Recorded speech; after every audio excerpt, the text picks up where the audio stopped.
Hello and what's up guys आजको यस भिडियोमा चाहिँ तपाईँलाई म खल्ती एपको फुल ट्युटोरियल दिन गइरहेको छु जसमा चाहिँ तपाईँलाई खल्ती एपमा के कसरी गरिन्छ के कहाँनिर छ भने सिकाउन गइरहेको छु त्यसको लागि चाहिँ भिडियो सुरुदेखि लास्टसम्म हेरिदिनु होला सबै कुरा बुझ्नको लागि एन्ड ढिलो नगरिकन मोबाइल स्क्रिनमा जाम त्यसमा चाहिँ सिकाउँछु तपाईँलाई and let's get into it.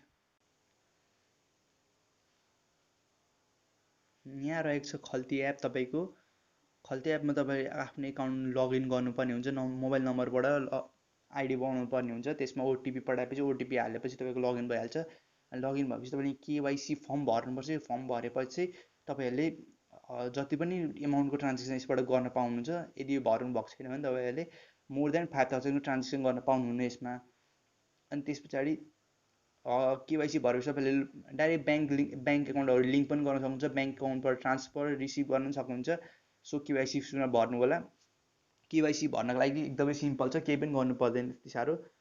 यहाँ सानो फर्म हुन्छ, यो नागरिकतामा भएको डिटेलहरू यहाँ हाल्नुपर्ने हुन्छ। नागरिकताको लास्टमा यहाँ अगाडि र पछाडिको फोटो हाल्नुपर्ने हुन्छ। अनि डकुमेन्टको भइहाल्यो। अनि त्यसपछि पासपोर्ट साइज फोटोको अगाडिको फोटो हाल्नुपर्ने हुन्छ। त्यसपछि सबमिट गरिदिएपछि तपाईँको धेरैमा धेरै 3-4 घन्टा पछाडि केवाइसी फर्म भेरिफाई भइहाल्छ। अनि यहाँनिर भेरिफाई भइसकेपछि तपाईँहरूले यहाँ लोड मनीमा गएर यदि तपाईँको खल्ती एपमा मनी लोड गर्न सक्नुहुन्छ भने यहाँ डाइरेक्ट ब्याङ्क एकाउन्टबाट लोड गर्न सक्नुहुन्छ। अर्को भने ई ब्याङ्किङबाट, मोबाइल ब्याङ्किङबाट, visa, master card, SCT card, करेन्ट आइपिएसबाट गर्न सक्नुहुन्छ। यो त भइहाल्यो। अनि डोन्ट ह्याभ ब्याङ्क एकाउन्ट छैन भने तपाईँहरूले सेवा केन्द्र भनेको चाहिँ ठाउँ ठाउँमा क्यास पोइन्टहरू राखिदिएको हुन्छ। यो चाहिँ जस्तै अब कुनै कुनै दोकानहरूमा कि त खल्ती एपकै खोलेको दोकानमा हुन्छ, त्यहाँ गएर तपाईँले पैसा दिएर यो पैसा चाहिँ मेरो एकाउन्टमा हालिदिनु भनेपछि तिनीहरूले पैसा हालिदिन्छ तपाईँको एकाउन्टमा। अनि कि त ब्याङ्क डिपोजिट, यो चाहिँ कुन कुन ब्याङ्कमा त्यहाँनिर काउन्टर डिपोजिट भनेर दिएको हुन्छ। खल्ती एप सपोर्टेड हुन्छ, त्यसमा गएर काउन्टरमा दिएर पैसा दिएर तपाईँको खल्ती एपमा पैसा हाल्न लगाएपछि भइहाल्छ। अनि रिक्वेस्ट फ्रम मनी, साथीबाट पनि पैसा माग्न सक्नुहुन्छ यसमा। अनि अर्को भनेको सेन्ड एन्ड रिक्वेस्ट सेन्ड, यसबाट तपाईँले खल्ती एप नम्बर हाल्नुपर्ने हुन्छ त्यो जसलाई पठाउन आँट्नुभएको, अनि एमाउन्ट, अनि पर्पोज, अनि रिमार्क्स, अनि सेन्ड गरेपछि भइहाल्छ। अनि रिक्वेस्ट तपाईँ साथीहरूसँग पैसा पनि माग्न सक्नुहुन्छ। खल्ती एप कोसँग माग्ने त्यसको नम्बर हाल्नुपर्छ, एमाउन्ट हाल्नुपर्छ, सेलेक्ट पर्पोज, अनि रिमार्क्स हालेपछि रिक्वेस्टमा थिचेपछि भइहाल्छ। अर्को भनेको रेमिटेन्स पठाउनु, रिसिभ गर्नु, ट्र्याक मनी, एभाइलेबल एजेन्ट। तपाईँ रेमिटेन्स पठाउनु पनि सक्नुहुन्छ। City express, Bhatbhateni money transfer, Nepal remit, अनि आइपेहरू सपोर्ट छ। यसमा जुन चलाउँछ त्यसबाट रेमिटेन्स पठाउन सक्नुहुन्छ। अनि रिसिभ रेमिटेन्स, यसमा चाहिँ भाटबटनी मनी ट्रान्सफर, नेपाल रेमिट, अनि आइपे भन्नेबाट रेमिटेन्स आइरहेको छ भने रिसिभ गर्न सक्नुहुन्छ। अनि ट्र्याक मनी, तपाईँको मनी रेमिट पठाइएको भएको छ भने तपाईँले कसलाई पठाउनुपर्छ त्यो पनि त्यहाँ ट्रान्जेक्सनहरू हिस्ट्री बसिएको हुन्छ, त्यसबाट हेर्न सक्नुहुन्छ। अर्को भनेको ब्याङ्क ट्रान्सफर, यदि ब्याङ्कबाट पैसा त हाल्नुभयो तर यदि बाइचान्स ब्याङ्कमा पैसा चाहियो भने तपाईँ यसमा गएर पैसा हाल्न सक्नुहुन्छ। ब्याङ्क होल्डर नेम, अनि यहाँनिर ब्याङ्क कुन ब्याङ्क हो तपाईँको हो त्यो ब्याङ्कको शाखा चुज गर्नुपर्छ। एकाउन्ट नम्बर हालेपछि, एमाउन्ट हालेपछि, सिलेक्ट पर्पज थिचेपछि ब्याङ्क ट्रान्सफर गरेपछि तपाईँको ब्याङ्क ट्रान्सफर हुन्छ। अनि अर्को कुरा भनेको यहाँनिर बिल पेमेन्टहरू गर्नको लागि खास गरी मान्छेहरूले युज गर्छन्। सो यसमा चाहिँ टपअप, तपाईँहरूले रिचार्ज कार्ड पनि हाल्न सक्नुहुन्छ। टपअप इलेक्ट्रिसिटी होइन, टपअप यसमा तपाईँ नम्बर हालेपछि तपाईँले Ncell, NDC, smart cell, NT जुन पनि चलाउँछ त्यसको नम्बर हालेपछि चाहिँ सबमिट थिचेपछि त्यहाँ एमाउन्ट हाल्न आउँछ। एमाउन्ट हालेपछि तपाईँको टपअप भइहाल्छ, ब्यालेन्स आइहाल्छ उसमा। अनि तपाईँले 2.5% क्यासब्याक पनि पाउन सक्नुहुन्छ। अनि डाटा प्याक डाइरेक्ट यसबाट किन्न सक्नुहुन्छ। अहिले एनसिएल एकदमै सपोर्ट गरिरहेछ, सो यसबाट डाइरेक्ट खल्तीको पैसाबाट डाटा प्याक किन्न सक्नुहुन्छ। अनि आरसी कार्ड पनि किन्न सक्नुहुन्छ तपाईँहरू। अनि यसमा पनि क्यासब्याक दिइरहेछ, अफर दिइरहेछ अहिले। ल्यान्डलाइनको पनि बिल भुक्तानी गर्न सक्नुहुन्छ। ल्यान्डलाइन नम्बर अनि एमाउन्ट थिचेपछि बिल भुक्तानी भइहाल्छ। अनि इलेक्ट्रिसिटीमा पनि यो पनि एससी नम्बर, काउन्टर, अनि कस्टमर आइडी भरेपछि त्यहाँनिर एमाउन्ट देखाउँछ। एमाउन्ट भरेपछि तपाईँको बिल भुक्तानी भइहाल्छ। खानेपानीको पनि त्यही हो, सिम्पल छ। काउन्टर अनि कस्टमर कोड भरेपछि त्यहाँ एमाउन्ट भरेपछि बिल भुक्तानी भइहाल्छ। टिभीको पनि सिम्पल छ, कुन चलाउँछ हो त्यसमा थिचेपछि तपाईँको कस्टमर आइडी माग्छ। आइडी मागेपछि आइडी भरेपछि तपाईँको जुन प्याक चलाउँछ त्यो प्याकको अप्सन देखाइदिइहाल्छ। अप्सन देखाएपछि तपाईँले भुक्तानी गर्न सक्नुहुन्छ। अनि 2% त्यसमा पनि क्यासब्याक दिइरहेको छ। अनि इन्टरनेटको भुक्तानीमा पनि 1देखि 3%सम्म क्यासब्याक दिइरहेको छ। यहाँ चाहिँ अब कुन इन्टरनेट चलाउनुहुन्छ त्यो इन्टरनेटमा थिचेपछि त्यहाँदेखि युजर नेम भर्न लाउँछ। युजर नेम भरेपछि तपाईँको प्याकेज आफै देखाइदिइहाल्छ। प्याकेज थिचेपछि रिन्यू गर्ने हो भने रिन्यू गर्दा पनि भइहाल्छ, कि त अपडेट गर्ने हो भने अपडेटको पैसा अपडेट थिचेपछि त्यहाँ अपडेट जति पैसा लाग्छ त्यो अपडेट त्यहाँनिर देखाएको हुन्छ, पैसा देखाउँछ। त्यो पैसा भरेपछि भइहाल्छ। अनि अर्को भनेको एन्टिभाइरस पनि किन्न सक्नुहुन्छ यसबाट। क्यासपर स्काईको एन्टिभाइरस किन्न सक्नुहुन्छ डाइरेक्ट यसबाट।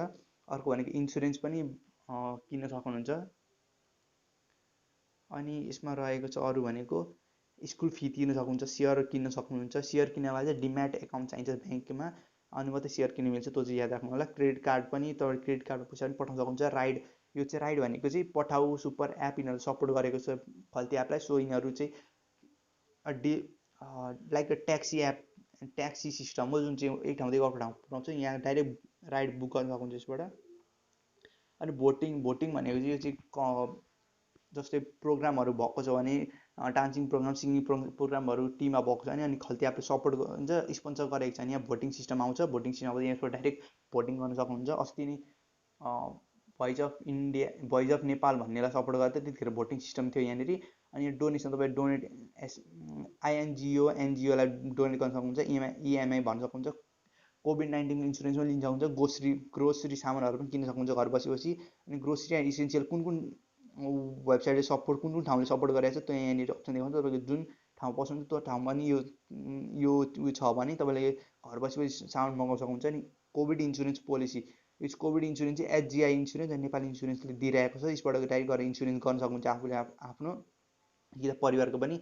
अनि यो सर्च फ्लाइट, यो चाहिँ फ्लाइट तपाईँ टिकट काट्न सक्नुहुन्छ, कहाँदेखि कहाँसम्म जाने। त्यो फर्म भरेपछि तपाईँ जुन जुन एभाइलेबल फ्लाइटहरू छ देखाइदिइहाल्छ। अनि मुभी टिकटहरू यो चाहिँ अहिले हलहरू बुक छ, सो त्यही भएर बुक मतलब लकडाउनले गर्दा सटडाउन छ, त्यही भएर यहाँ देखाएको छैन, न त मुभी पनि देखाउँदै। अनि न त क्यासब्याक 1% थियो। अनि बस पनि टिकट काट्न सक्नुहुन्छ, इभेन्ट भइहाल्यो।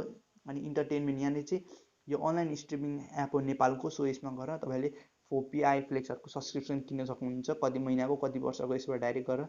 अनि हेल्थ केयर यो हस्पिटलहरूले यिनीहरूलाई यो हस्पिटलको तपाईँले बिल तिर्न सक्नुहुन्छ डाइरेक्ट यो खल्ती एपबाट। अनि इ लर्निङ, अहिले लकडाउनले गर्दा घर बसी बसी अनलाइन लर्निङ गर्ने एकदमै ज्यादा चलन आइरहेको छ। त्यही भएर डाइरेक्ट यही खल्ती एपबाट तपाईँले अनलाइन लर्निङ गर्दा जुन फी लाग्छ त्यो फी तिर्न सक्नुहुन्छ यसबाट। अनि भ्यालु एडेड सर्भिस भनेको वर्ल्डिङ अनि स्प्यारो एसएमएसले सपोर्ट गरेको छ यसलाई। अनि डोनेसन, तपाईँले कसैले कुनै अर्गनाइजेसन कि त नेपाल गभर्मेन्टलाई डोनेसन दिन लाग्यो भने यसबाट डोनेट गर्नु सक्नुहुन्छ डाइरेक्ट। अनि वी आर एक्सेप्टेड एट, यहाँ चाहिँ अप्सन के कुरामा यसलाई सपोर्ट गरेको छ त्यो यहाँ देखाइदिएको छ अप्सन, तपाईँले थिचेपछि भइहाल्छ। अनि अर्को भनेको मेन कुरा भनेको स्क्यान एन्ड पे। तपाईँहरूले यसबाट डाइरेक्ट स्क्यान क्युआर कोड हुन्छ जुन चाहिँ काउन्टरहरूमा राखेको हुन्छ, कुनै पनि दोकानहरूमा खल्ती एपले सपोर्ट गरेको छ भने क्युआर कोड राखेको हुन्छ। क्युआर कोडमा स्क्यान गरेपछि त्यहाँनिर त्यो दोकानको लिस्ट दोकान देखाउँछ। दोकानमा देखाएपछि त्यहाँनिर कतिको बिल उठेको छ त्यो बिलमा आफ्नो एमाउन्ट हालेपछि तपाईँले डाइरेक्ट पेमेन्ट गर्न सक्नुहुन्छ। अर्को भनेको अनि जति पनि ट्रान्जेक्सन गर्नुहुन्छ, तपाईँ जति पनि कुराहरू तिर्नुहुन्छ कि त पैसा पाउनुहुन्छ पठाउनुहुन्छ भने यहाँनिर ट्रान्जेक्सन हिस्टोरी गरेर बसेको हुन्छ, जुन चाहिँ तपाईँको प्रुफ हुन्छ यो गरेको थियो भनेर।